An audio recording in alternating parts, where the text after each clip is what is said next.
Assalamualaikum warahmatullahi wabarakatuh. Apa kabar siswa-siswi kelas 3 SD ITL Manarta Kengon?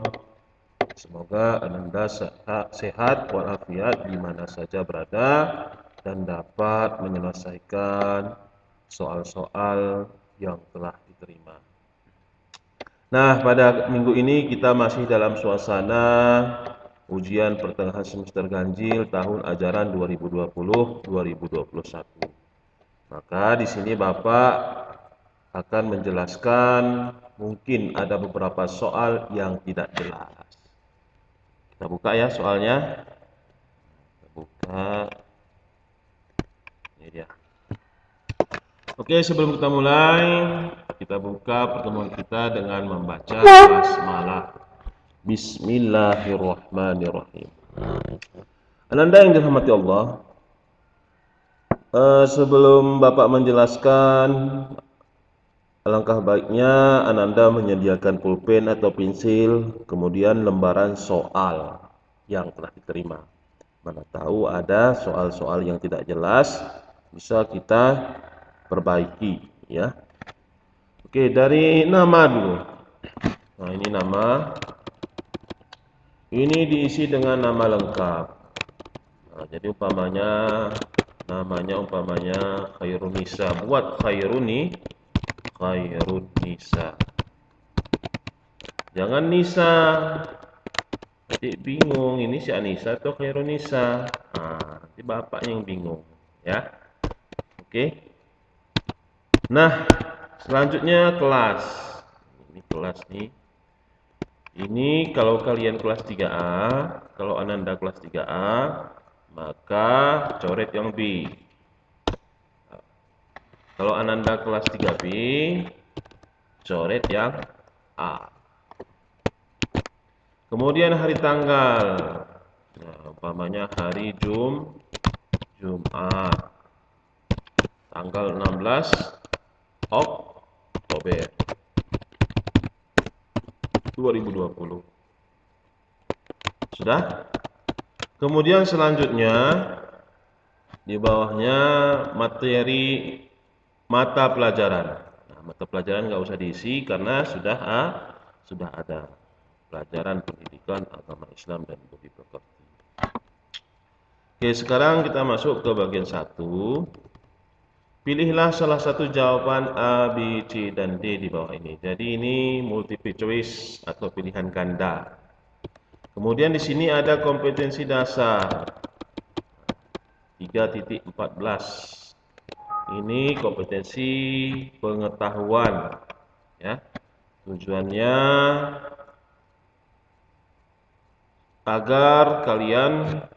Tujuannya untuk mengetahui kemampuan kalian dalam menjawab soal yang berkaitan dengan sikap percaya diri dan kemandirian sebagai wujud dari keteladanan Nabi Muhammad SAW. Dan inilah nanti menjadi deskripsi di rapot Ananda. Adapun soalnya dari nomor 1 sampai dengan nomor 8. Nah, soal yang pertama. Yakin pada kemampuan diri sendiri dalam mengerjakan tugas-tugas rumah dan sekolah merupakan sikap A. Percaya diri, B. Mandiri, C. Malas, D. Amanah. Bapak rasa ini soalnya sudah sangat jelas. Kemudian yang kedua, orang yang percaya diri selalu A. Mengejek dirinya sendiri, B. Menghargai kemampuan diri sendiri, C. Menghina kemampuan orang lain, D. Menyombongkan diri sendiri. Ini juga sudah sangat jelas, ada di buku paket. Kemudian yang ketiga, tidak pernah menyontek pada saat ulangan merupakan contoh sikap A. Percaya diri, B. Mandiri, C. Disiplin, D. Tanggung jawab. Mana yang kira-kira tepat dan benar? Silakan pilih. Kemudian nomor 4. Nabi Muhammad SAW sejak kecil hidup A. Mandiri, B. Malas, C. Pendiam, D. Tidak ada yang benar. Pasti ada salah satu pilihan yang tepat dan benar. Kemudian yang nomor 5, membereskan kamar tidur sendiri merupakan contoh sikap A. Percaya diri, B. Mandiri, C. Malas, D. Tercela. Ini juga sudah sangat jelas. Kemudian yang keenam, berusaha melakukan sesuatu tanpa mengharapkan bantuan dari orang lain. Pengertian dari sikap A. Gotong royong, B. Ramah tamah, C. Mandiri, D. Ikhlas. Ini juga sudah sangat jelas. Kemudian nomor 7, terbentuknya kepribadian yang kuat merupakan manfaat dari sikap A. Mandiri, B. Ikhlas, C. Amanah, D. Jujur. Terbentuknya kepribadian yang kuat merupakan manfaat dari sikap apa? Ini juga soalnya sudah sangat jelas. Kemudian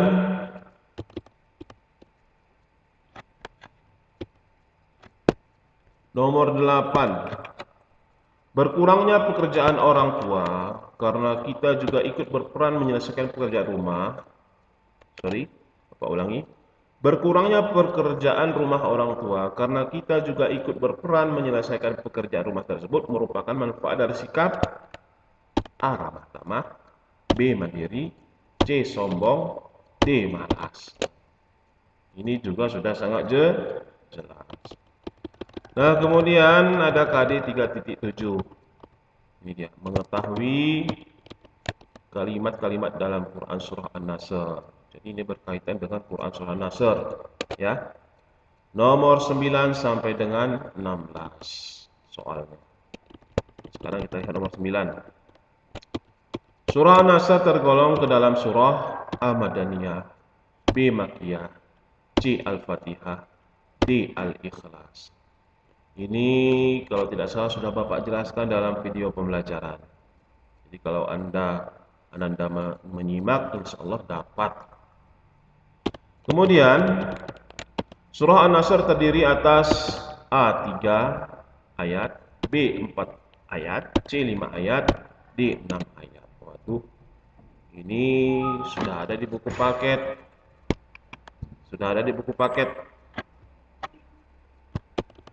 Kemudian nomor 11. Ini nomor 11. Surah An-Nasr merupakan surah yang ke A. 110, B. 111, C. 112, D. 113. Ini juga ada di buku paket dan Bapak sudah jelaskan dalam video pembelajaran. Kemudian nomor 12, coba perhatikan. Idza jaa. Di situ ada yang bergaris bawah, ya.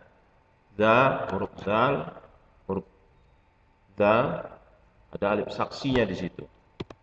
Soal, panjang bacaan yang digaris bawahi adalah A. 4 harkat, B. 3 harkat, C. 2 harkat, D. 1 harkat. Berapa panjangnya?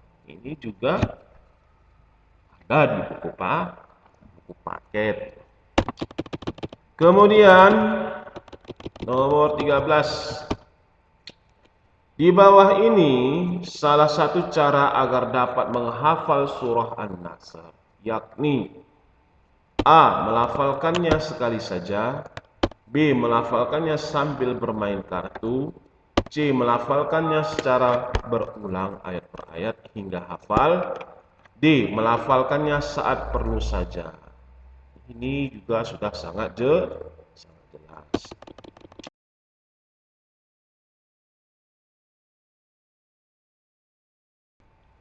Oke, selanjutnya coba kita lihat nomor 14.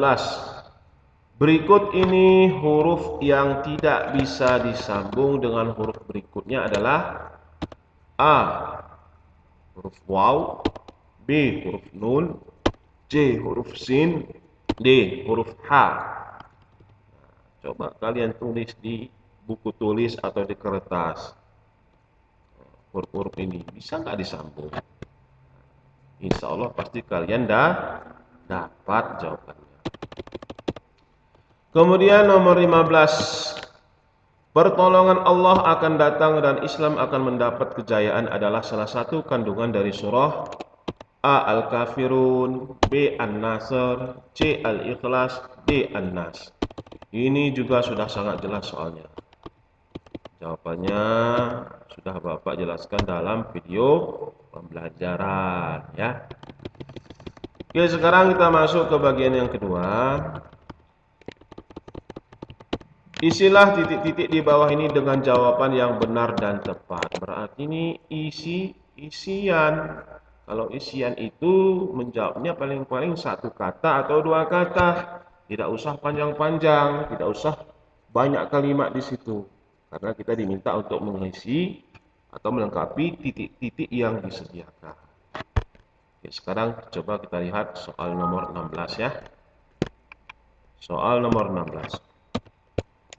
Huruf waw ditulis posisinya agak kemana dia? Agak ke titik-titik garis.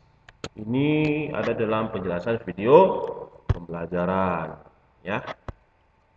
Kemudian di buku paket pun kalau tidak salah ada. Lalu kita lihat kompetensi dasar 3.3, aspek pengetahuan memahami keesaan Allah yang Maha Pencipta berdasarkan pengamatan dirinya dan makhluk ciptaannya yang dijumpai di sekitar rumah dan sekolah. Nah, ini 3.3 ya, berkaitan dengan Asmaul Husna ini. Oke, sekarang soalnya dari nomor 17 dan 18 ya. Oke, nomor 17. Allah Maha Esa disebut dengan al apa di sini? Nah, berarti dia satu kata. Artinya di sini adalah Allah Maha Esa itu bahasa Arabnya apa dia? Ya, enggak usah panjang-panjang. Kemudian nomor 18, hanya Allah yang wajib kita apakan. Ini satu kata ya. Ini ada di buku paket jawabannya ya. Jadi kalau Anda membaca insya Allah dapat.